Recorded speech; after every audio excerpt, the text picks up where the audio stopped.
Welcome to another of my Sunday afternoon, the hour presentation. For those who are joining me in real time, thank you for being here. For those who will be looking at the rebroadcast, of course, you'll have your own time to analyze.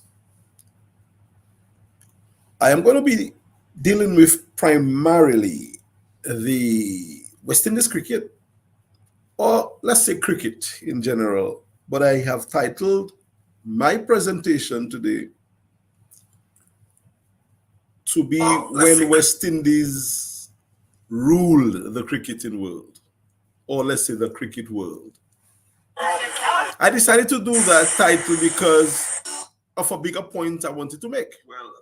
And that point is stemming from the recently completed World Cup, Cricket World Cup, or Men's Cricket World Cup. That was held in India. And of course, India made it to the finals along with Australia and lost in the finals. And I read certain releases in the press which suggest certain things to me and caused me to think a little bit about cricket in general. And in particular, when West Indies were king of cricket. Or I should say we.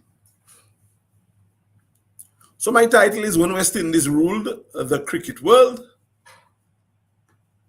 Before I dive into this, let me just welcome each and everyone in a very special way, especially those people who do not show their face, the incognito viewers, of which there are many, and the people who analyze programs like these and offer constructive criticism or criticism constructive, it doesn't matter, as long as it is some response to the program, I welcome it. I will continue to do my politics and power series, which is my little give back to society in terms of the knowledge I would have acquired over time. But on this particular program, I want to feature on the cricket. And probably next week, Sunday, we'll do a little bit more of the education, so to speak. So let's look at cricket. Cricket is a game played by many nations around the world. And when I explain or describe the sport to people who do not know it, I always highlight football. I think in America, that sport is called soccer.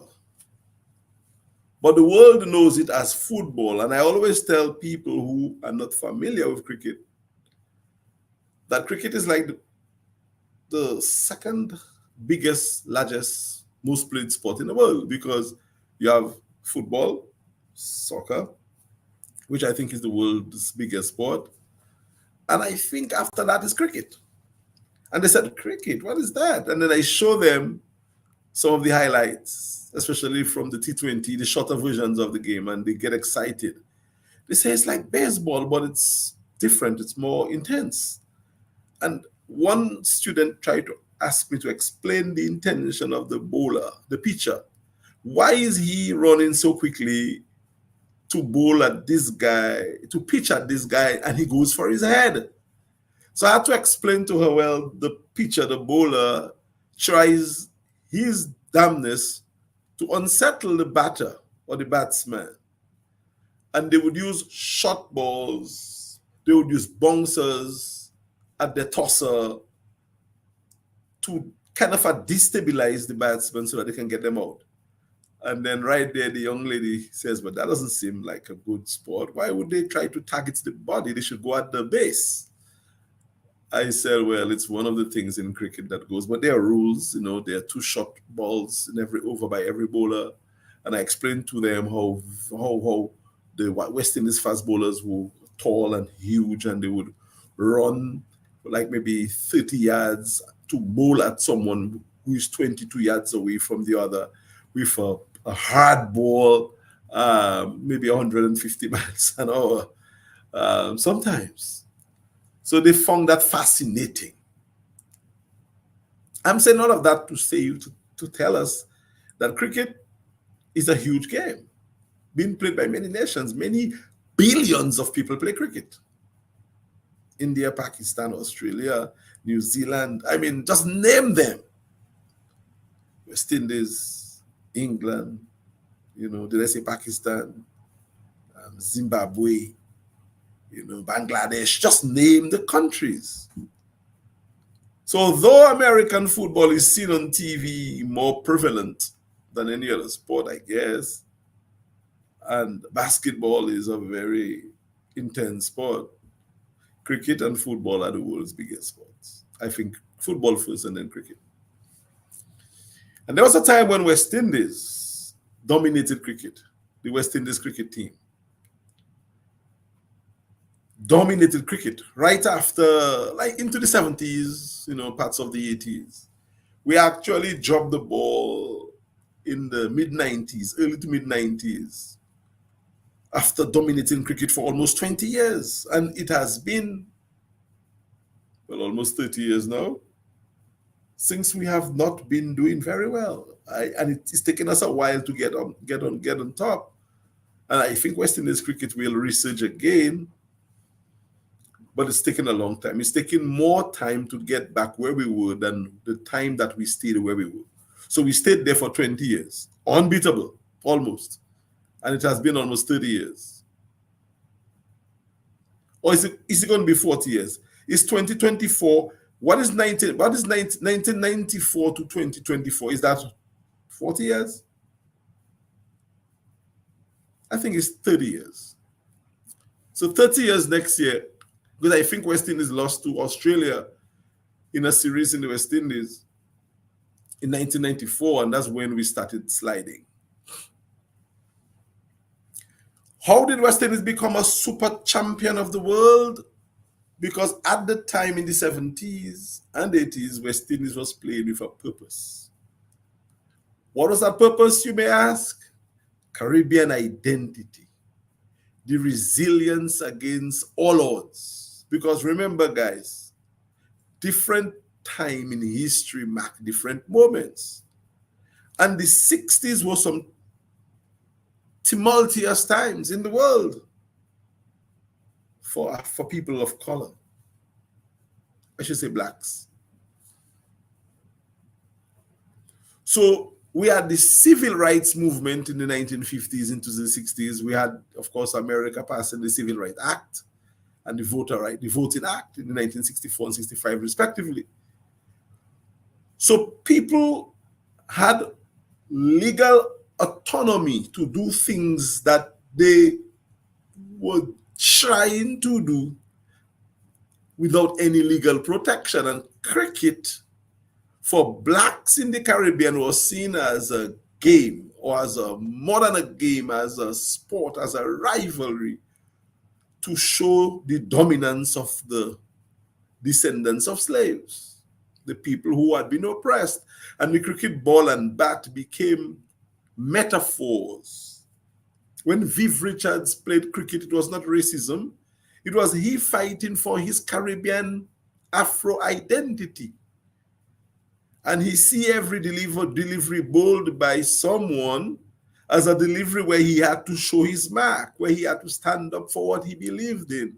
Sibo, Boch, Zaidi when he bowled as a fast bowler, Greenidge when he batted Haynes, all these guys played with that particular mindset. Man, I'm going here to stand up for my identity, for who I am. I'm not going to have anybody beat me. Now, West Indies still play cricket, but not with the propensity that the players played in the 1970s and the 1980s. So that is a different time,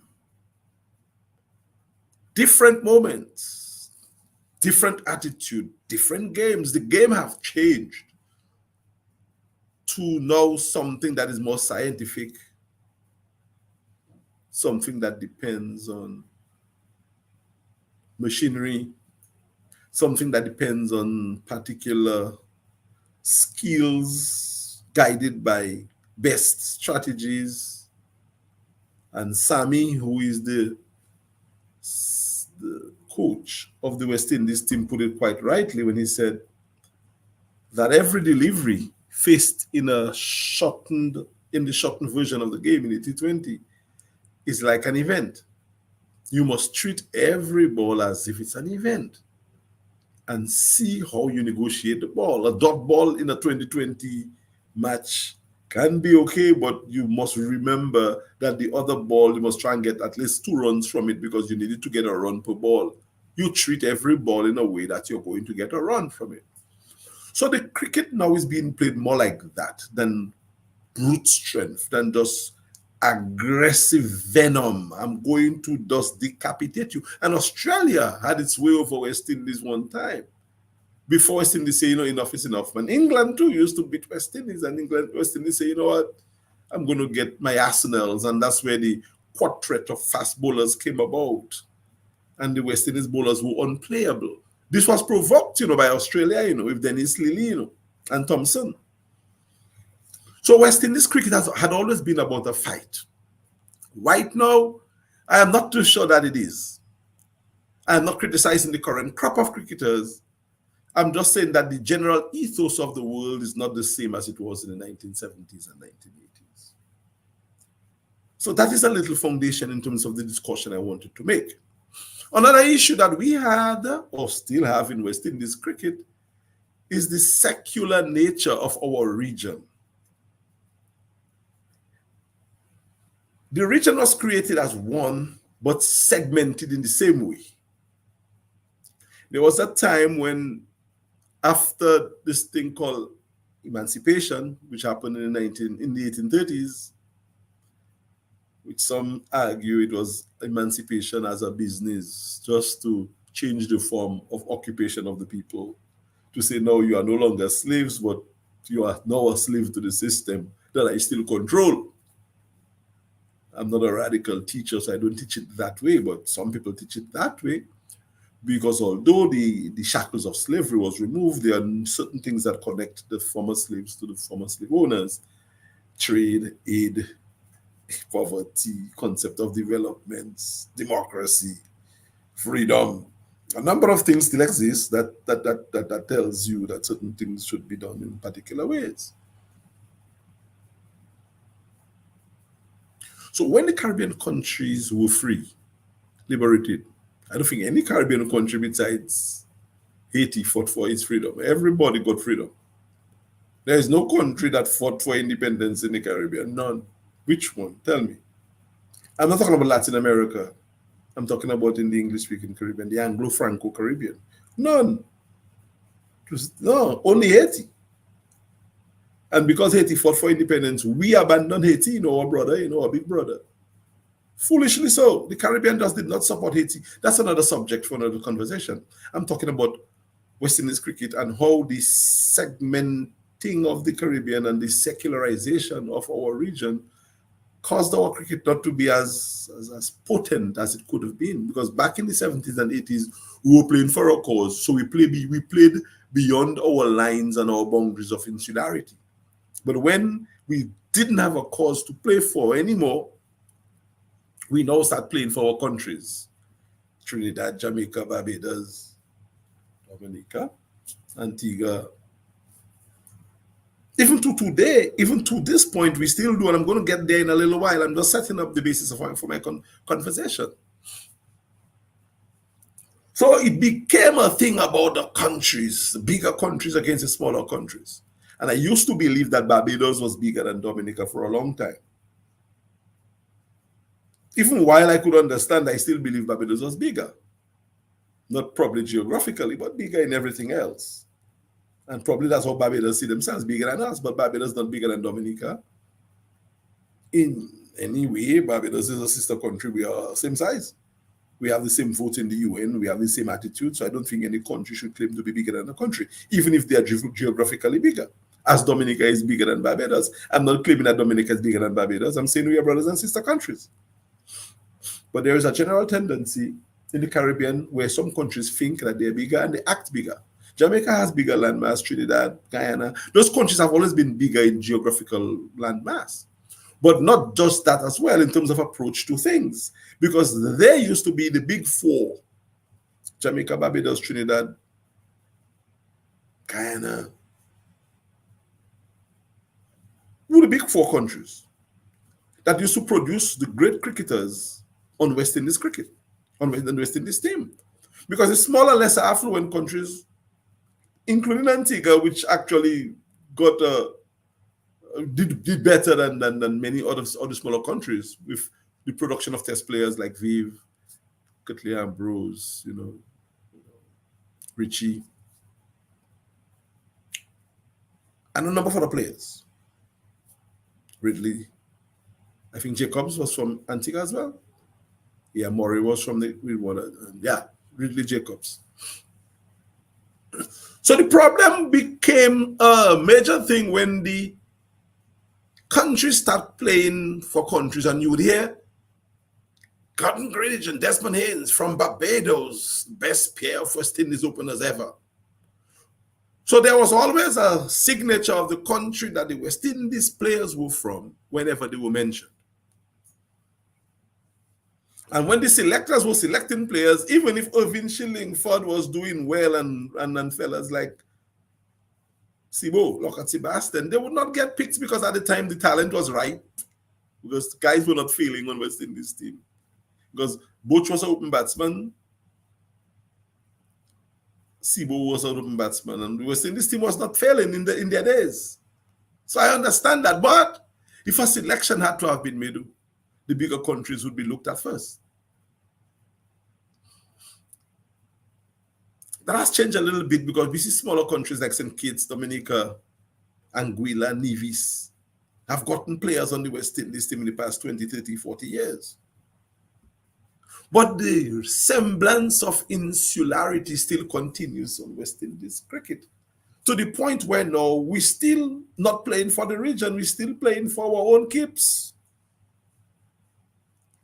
When we were dominant in cricket, the West Indies cricket did not make major demand against the ICC. The ICC, the governing body of global cricket. We played cricket, we played hard, we beat people, and we just enjoyed ourselves. We didn't demand to the ICC that they should do things because we control the lion's share of the cricket fraternity. Because when the ICC put the bouncer rule and the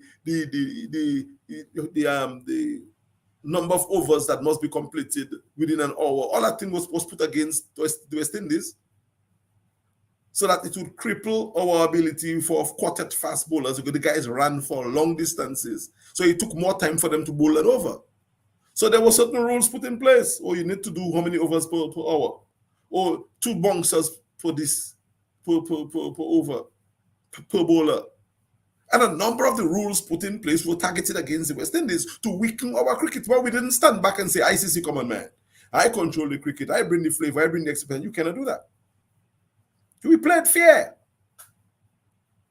And it's going to take me now to our current situation. And I'm going to spend some time on that, because India is the mecca of cricket right now in the world because of their population. Cricket is a cultural thing for them. There's a lot of investment in cricket, lucrative business in cricket.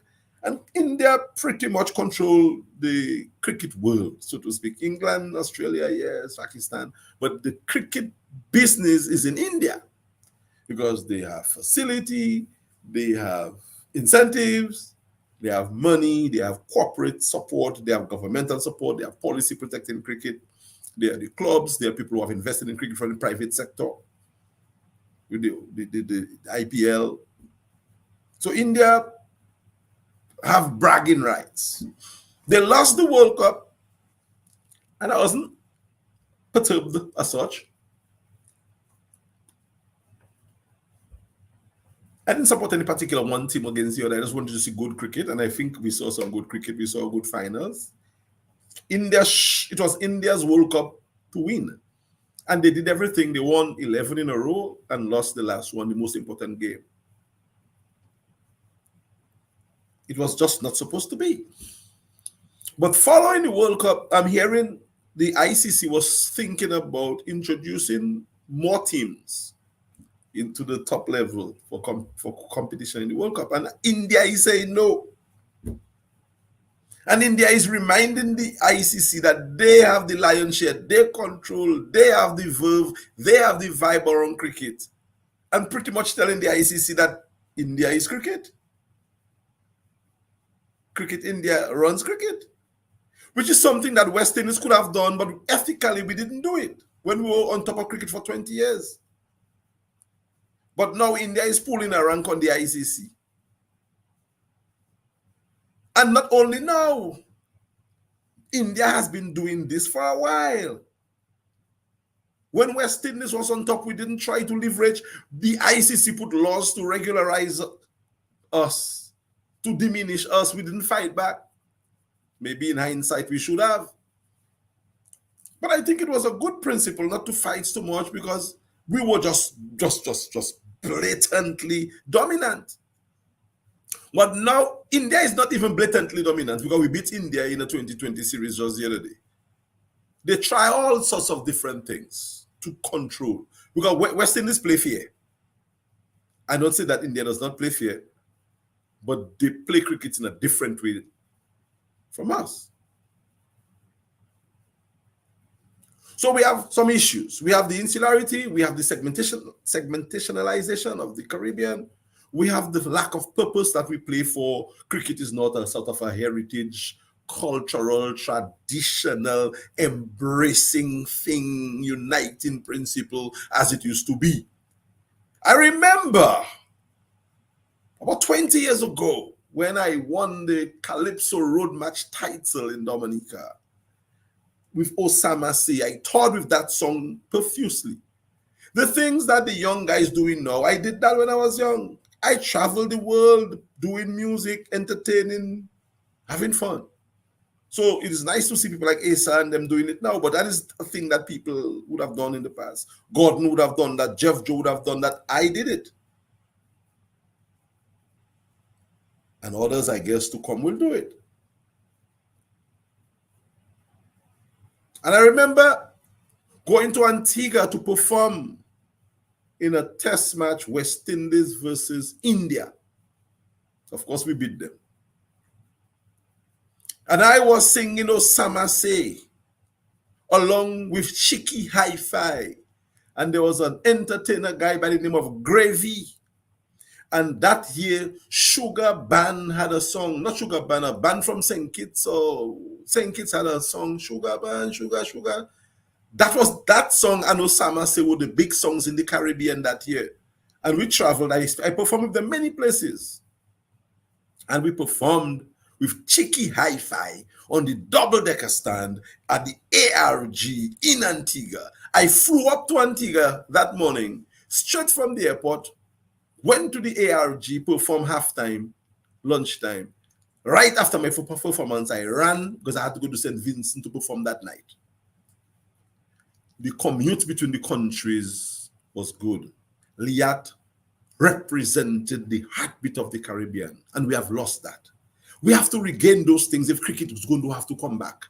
The stands are empty now because people cannot travel from one country to the other to go to cricket. And those who are in the country, in that country of the game, they're trying to make ends meet and they don't really have that cricket priority. Dominica still get a crowd, but some countries don't. But there were times when we would fly to those countries to watch cricket because it was affordable. We had Liats that could take me to Antigua to perform and take me to St. Vincent the same night to perform. And I was back Dominica the next morning after having performed in 2 Caribbean countries the same day. So all those dynamics play into the West Indies cricket being how it is. Because how many Dominicans are going to fly to Barbados to watch West Indies play? Those who really have money, maybe a couple of people in government and their friends. People like Irvin and may he rest well, and that, what's his name again? Tom Lafont, may he rest well, and the Cavalier boys. I played for Cavaliers for a little while, who just up and go with their little stuff, go to watch cricket for a day and come back the next day. Gerard Kouzlatic would book the tickets on Liat. Gerard Kouzlatic was part of that as well.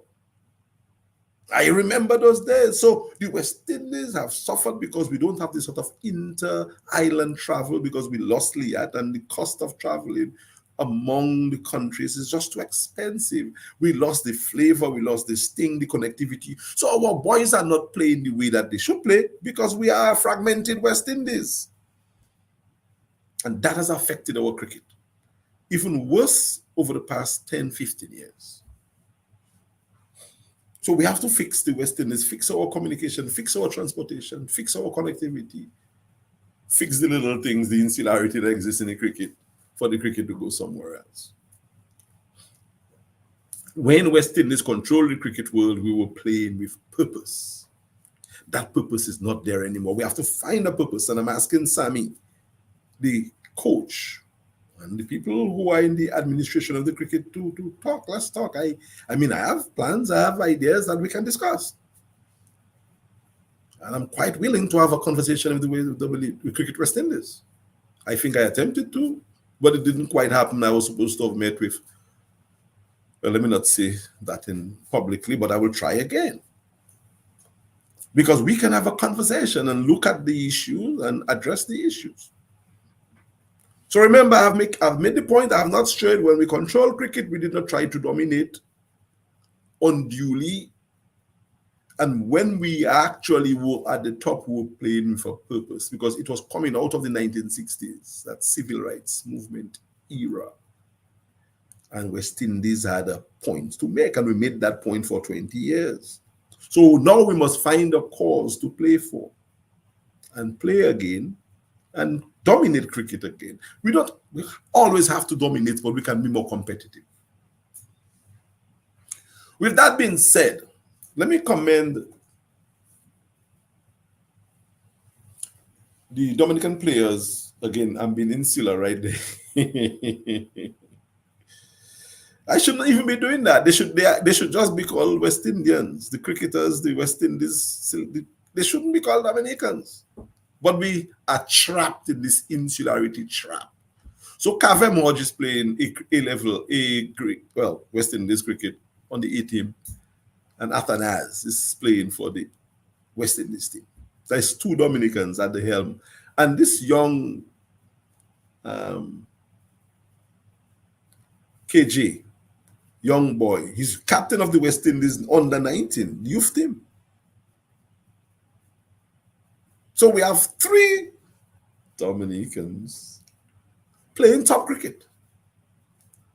I'm not going to talk about the facilities in Dominica and how great our government is doing to enhance the game of cricket. Let's not praise our governments too much for the beautiful work that they are doing. But our guys are up there at three different levels at the top. And I heard, and that takes me to the main point I want to make.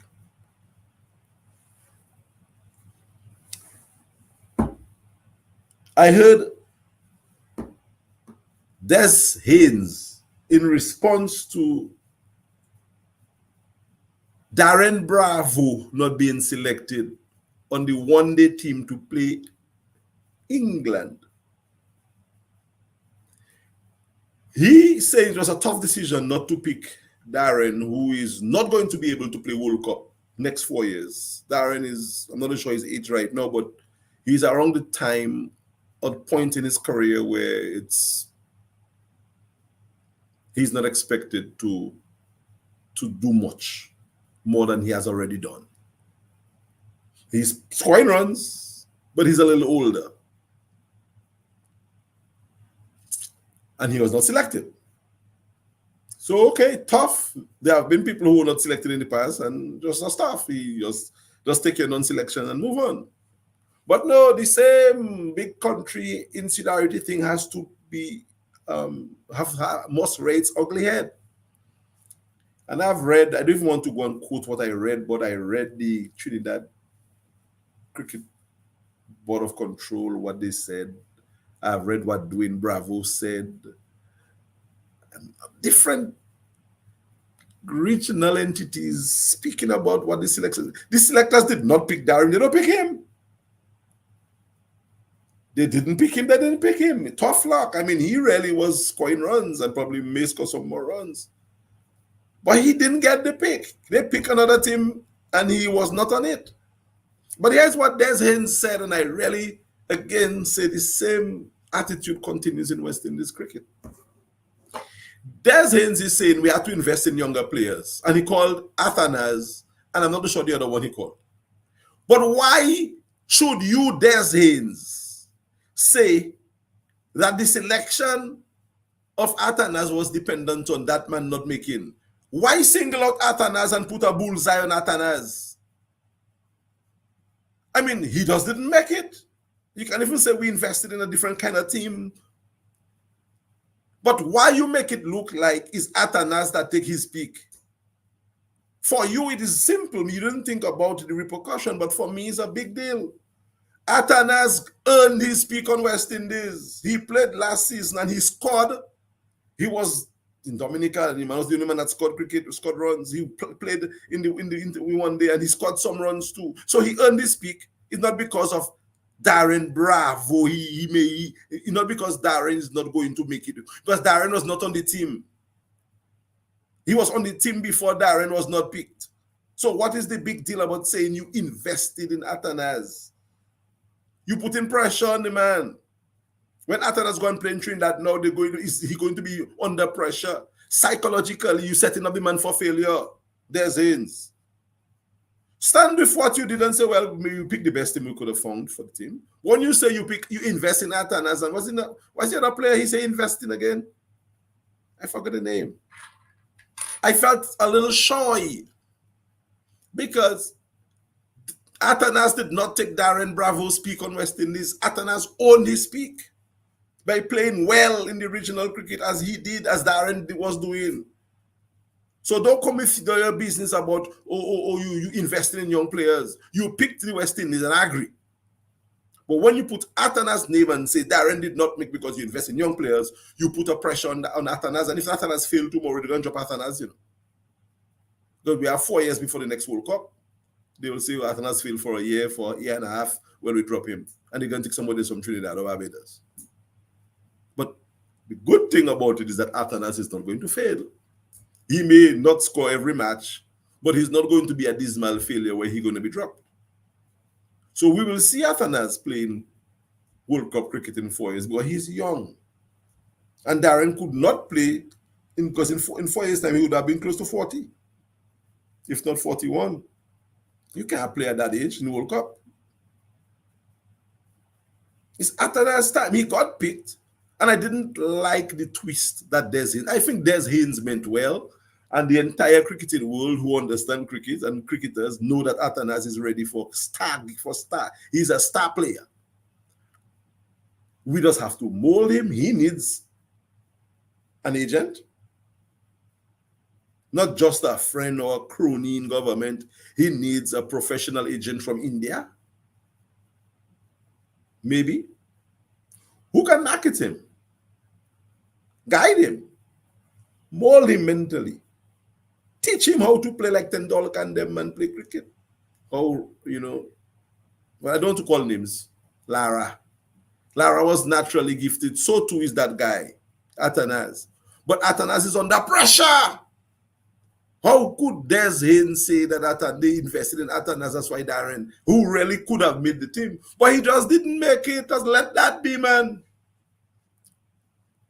Or use other words or put my boy under pressure there. So Athanas needs to get preferably a non-Dominican or a Dominican if you can find one who can teach you how to withstand the kind of celebrity that is already dumped on you by your selection to the West Indies cricket. People know you are great. It is just that now to manage it is a problem. So you need people with sports psychology, not me. I don't have that skill. I mean, we can talk strategy if you want. But sports psychology, sports medicine, sports administration. If we have somebody qualified like that, who can mold you. You can pay them agency fees to manage your stuff because you're an asset. Atanas, you are the future of West Indies cricket. Don't take that lightly. Do not drink. Do not go and party. My friend, practice, practice, practice. If you have to drink, drink water. Sleep. You are an institution right now. Protect yourself because you have at least a 4, 5, 10 years you can make and become a millionaire in cricket. I remember, that fella, his name again, Wayne Phillip, was selected to go play cricket for West Indies on the West Indies team. Wayne Phillip was brought to England. I remember the day he left. And I know Wayne so well. Look, I win from the country, and Wayne used to wicket keep. The way that I knew how to wicket keep. A lot of us could play good cricket, we just never got the break. Wayne got a break, Wayne went to England. And you guys know what Wayne did in England with Brian Lara and others. Oh, shucks, I shouldn't call Brian Lara name. Because Wayne was just left out there. Nobody embraced him and said, Wayne, you know what? You are knocking on the West Indies doors. You're going to keep for West Indies, man. Yeah, here's what you should do. So Wayne went out there and Wayne was not managed. So Atanas, get someone to manage you. Get an agent. And that agent will book you for international cricket in Australia, in England, all around. You can become a millionaire in a year's time. But you have to invest in someone who would have your back.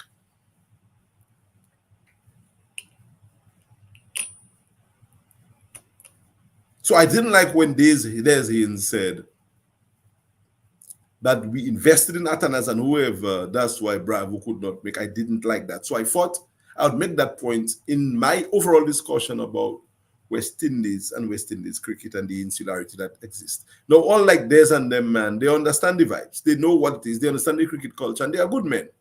Des represented West Indies well. And I think he means well. I just didn't like the way he spoke and singling out Atanas, who was on the team when Bravo was not on it. That's his second year on the team. That's his second one-day squad he making. And Darren was not the last. Was Bravo wasn't on the last one-day squad? I'm not too sure. Somebody correct me. Ozzy and Sibu and these guys can correct me if I'm wrong. But guys, I look at the issue from a very analytical point of view. I kind of believe I dealt with the reason why West Indies dominated, and I could count many other reasons, but I only have an hour, 45 minutes to speak for, so I cannot get into all those details. I'm provoking people like Thompson Fontaine and those other analysts, Lennox, my friend, Linton, and others, who are good analysts and logisticians to have the conversation, to understand where we were, where we are now, and where we can go. I think West Indies can research, but a lot of things must be done right. First of all, we have to get back Liat. We need regional travel that is cost effective. It shouldn't be that for me to travel to Dominica, I'm going to have to pay more than I'm going to. It's like, why so much? And we used to pay less. And something is wrong. We don't have regional travel. And Darwin tell him, a cricketer himself, or West Indies player himself, who is an expert in logistics, sports, maritime activities, and so on. He has articulated that on a number of occasions, that we need regional hubs. We cannot have every country wanting to have their own thing in the region. That, again, speaks to the distinctiveness of the countries and the disconnection in the region. We have to be a region that is totally cohesive. For our cricket, for our sports, for anything to do well, our economies and everything to do well, we need to work out this thing together. Right now, Barbados, Antigua, Dominica, all the little prime ministers want to control the little bit of dot in the region when they should be trying to do what the past leaders attempted the federation that didn't work. And sometimes I'm happy it didn't quite work, because federation's been headed by the king, queen, and I didn't like the setup. So right now, there's an opportunity for us to really bring the region together politically, socially, culturally. Can we? I'm not sure the present set of leaders are willing to, but we can try a thing, at least as a people. So that's it. I think you did well. I think your speech, I don't think you really meant to I don't think you really meant what I'm seeing, but I'm seeing that statement didn't help because, oh, young man, who is not just a Dominican player, he's a West Indies cricketer. I think he's under pressure. But he is someone who is strong. He's from Grand Bay. And for those of you in the Caribbean who do not know about Grand Bay, let me tell you, Grand Bay is the epicenter of culture in Dominica. And Grand Bay has presented and produced resilient individuals. Athanas is one of those.